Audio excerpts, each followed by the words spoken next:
সাঁওতাল মানে কুত্তা গরু মোষ পচাগুলো খায়।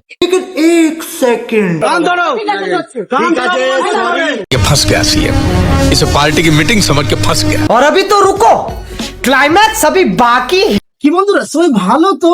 তো আজকে চিকেন রোস্ট হবে না, আজকে হবে মাটন রোস্ট।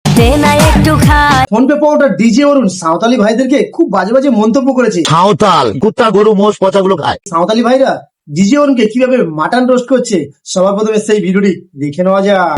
आइए देखते हैं, बैठ मजा आएगा। নেক্সট বার যদি হয় আপনি দাঁড়ান তখন আপনার বরকে কেন বোঝেন? बात तो सही है। দাঁড়ান এইখানে দাঁড়ান, ভালো করে কথা বলছি। দেখতে পাচ্ছেন আমাদের আদিবাসী জাতিকে নিয়ে ভালো করে কথা বলছি, কান ধরেন, গানটা ধরেন, গানটা ধরেন, আমি বলছি গানটা ধরেন। সাঁওতাল সমাজ আপনার কাছে আমি যে ভুল মন্তব্য কথা বলেছি তার জন্য আমি ক্ষমা পাচ্ছি नहीं सूटिए लाल कर दो। এবং দাঁড়ান আপনি দাঁড়ান। এবং নেক্সট বার যদি সাঁওতাল এবং আদিবাসী জনগোষ্ঠীকে যদি অপমান করা হয়, এই ডিজে অরুণকে আমরা আদিবাসী সম্প্রদায়ের মানুষরা বলে যাচ্ছি জ্যান্ত জ্বালাবে এই বাঘাযতীনের মোড়ে।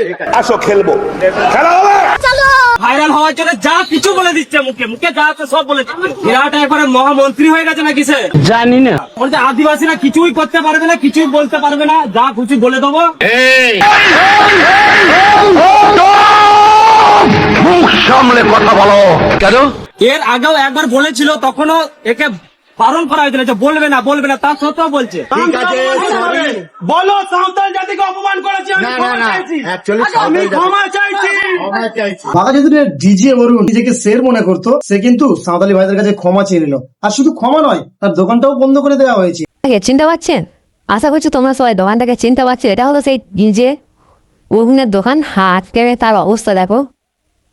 সাঁওতাল বন্ধুদেরকে উল্টো পাল্টা কথা বলাইতে তাদের দোকান কিন্তু পুরোপুরি বন্ধ করে দেওয়া হয়েছে। সাঁওতালি ভাইরা একটাই প্রশ্ন রেখে দিচ্ছে যে পুলিশ যেন ডিজে অরুণকে অ্যারেস্ট করে। তো বন্ধুরা, ডিজে অরুণের সাথে যে ঘটনাটি ঘটলো এটা কি ঠিক না ভুল, তোমরা অবশ্যই কমেন্ট করে জানাবে। আর এই ভিডিওটি এই পর্যন্ত।